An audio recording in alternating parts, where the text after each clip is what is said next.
नमस्कार, आपका मेरे चैनल में स्वागत है। आज मैं आपको बताऊंगी कार्तिक मास में कार्तिक स्नान का महत्व, तुलसी पूजन का महत्व। साथ ही आपको ये भी बताऊंगी कार्तिक मास कब से शुरू होकर कब तक चलेगा और कार्तिक मास में क्या क्या करना चाहिए। इसलिए आप मेरा वीडियो अंत तक जरूर देखें। साथ ही अगर आपको ये वीडियो पसंद आए तो कमेंट बॉक्स में भगवान विष्णु की जय अवश्य लिखिए।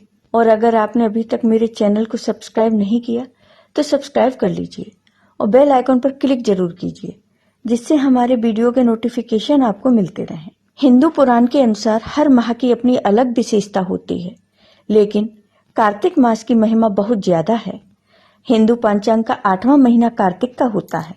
इस साल कार्तिक मास 21 अक्टूबर से शुरू हो रहे हैं, जो 19 नवंबर तक चलेंगे। स्कंद पुराण में कार्तिक मास के महत्व को विस्तार से बताया गया है। उसमें कहा गया है कि कार्तिक के समान कोई महीना नहीं है और सतयुग के समान कोई युग नहीं है। इतना ही नहीं, स्कंद पुराण में कहा गया है कि वेद के समान कोई शस्त्र नहीं और गंगा के समान कोई तीर्थ नहीं। इस महीने की काफी महत्व है। कहते हैं कि इस मास को रोगनाशक मास भी कहा जाता है। वहीं कार्तिक मास को सबुद्धि, लक्ष्मी और मुक्ति प्राप्त करने वाला मास भी कहा जाता है। इस महीने में पूजा पाठ का विशेष महत्व है। इस माह में किया गया पूजा पाठ पापों से मुक्त करता है और मुक्ति के मार्ग पर ले जाता है। कार्तिक मास में कार्तिक स्नान ब्रह्म मुहूर्त में ही करें। कहते हैं कि कार्तिक महीने में किसी पवित्र नदी यमुना नदी में ब्रह्म मुहूर्त में स्नान करना बहुत लाभकारी होता है। इस स्नान का बहुत अधिक महत्व है। इस पुण्यदायी मास में महिलाएं सुबह जल्दी उठकर स्नान करती हैं। कहते हैं कि यह स्नान कुंवारी या शादीशुदा महिलाएं दोनों ही कर सकती हैं। यह दोनों के लिए विशेष शुभ माना जाता है। ग्रंथों में कहा गया है कि अगर आप नदी के जल में स्नान करने में असमर्थ हैं तो नहाने के पानी में किसी पवित्र नदी का जल मिलाकर भी स्नान किया जा सकता है, या फिर अपने नहाने के पानी में गंगा जल मिला लें। कार्तिक माह में तुलसी का पूजन जरूर करें।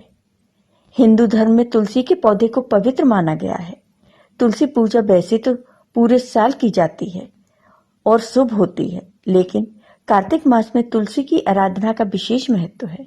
इतना ही नहीं, आयुर्वेद में तुलसी को रोगहर भी कहा गया है। कहते हैं कि तुलसी यमदूतों के भय से मुक्ति प्रदान करती है। पुराणों में कहा गया है कि कार्तिक मास में लगातार 1 महीने तक तुलसी के सामने दीपदान करने पर अत्यधिक पुण्य की प्राप्ति होती है। कार्तिक मास में दीपदान का महत्व। धार्मिक मान्यताओं के अनुसार कार्तिक माह में दीपदान करने से पुण्य फल की प्राप्ति होती है। शरद पूर्णिमा से लेकर कार्तिक मास की पूर्णिमा तक दीपदान करने का विधान बताया गया है।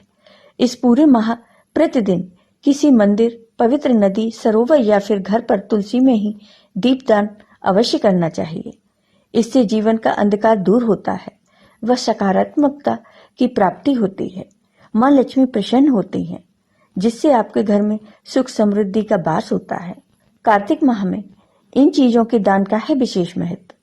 शास्त्रों में कार्तिक मास को जप, तप, दान, धर्म का माह कहा गया है। इस माह में कुछ चीजों को दान करने का भी विशेष महत्व बताया गया है। कार्तिक मास में अन्नदान, गोदान आदि का विशेष महत्व होता है। वह पूरे माह जरूरतमंदों व ब्राह्मणों को दान करने से पुण्य फल की प्राप्ति मिलती है।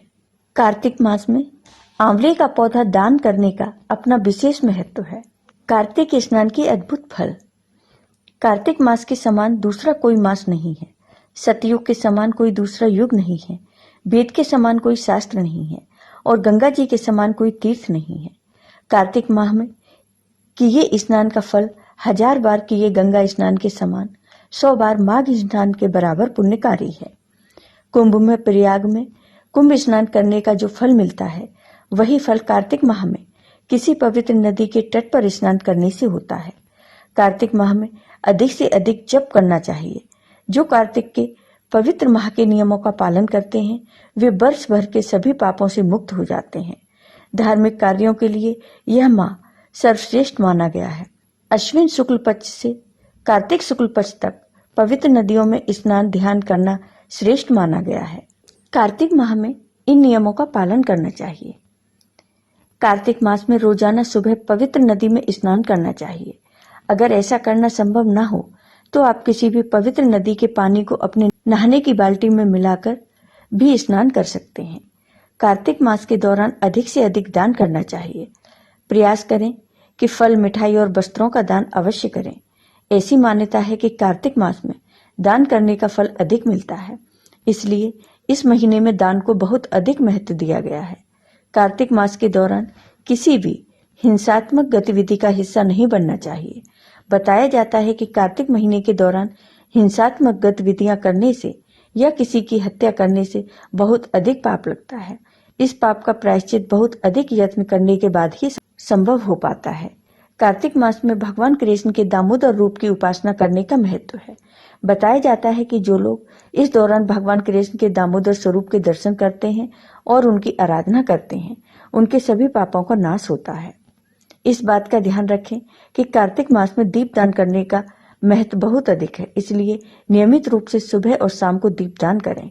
यहाँ दीपदान करने का अर्थ दीपक जलाकर भगवान कृष्ण की पूजा करने से है। भगवान विष्णु को प्रसन्न करने के लिए मंत्र का जाप करें।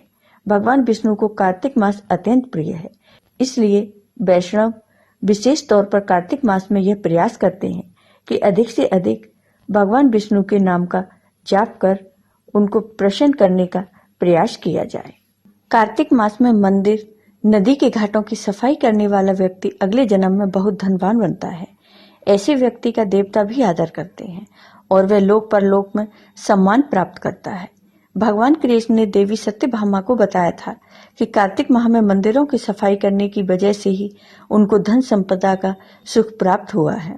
कार्तिक मास के स्वामी भगवान शिव के पुत्र कुमार कार्तिकेय हैं, इसलिए इस माह कार्तिकेय की पूजा करनी चाहिए, क्योंकि इन्हीं के नाम पर यह मास पड़ा है।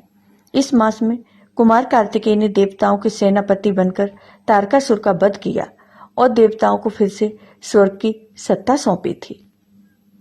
कार्तिक मास में भगवान विष्णु दामोदर व नारायण रूप में पूजे जाते हैं, इसलिए इस मास में ब्रह्मचर्य का पालन करना चाहिए और बुरे विचारों से दूर रहना चाहिए। इस मास में सदाचार का पालन करना चाहिए और किसी का भी अपमान नहीं करना चाहिए। गरीबों और जरूरतमंदों की मदद के लिए हमेशा तैयार रहना चाहिए। कार्तिक मास में भगवान विष्णु ने मत्स्य रूप में अवतार लिया था और सभी वेदों की रक्षा की थी, इसलिए इस मास में मछली के साथ साथ अंडा, मांस और मदिरा जैसे तामसिक भोजन से परहेज रखना चाहिए। इसको आदत बना लें और शाकाहारी भोजन करें तो जीव जंतुओं की कृपा भी प्राप्त होती है। इसके साथ ही इस माह बैगन, उड़द, चना, मूंग, मसूर, मटर अर्थात जो अनाज 2 भागों में बटे हों, उनका भी सेवन नहीं करना चाहिए। आपको ये वीडियो पसंद आया हो तो कमेंट बॉक्स में कमेंट करके जरूर बताइए। साथ ही मेरे वीडियो को ज़्यादा से ज़्यादा शेयर करिए। धन्यवाद।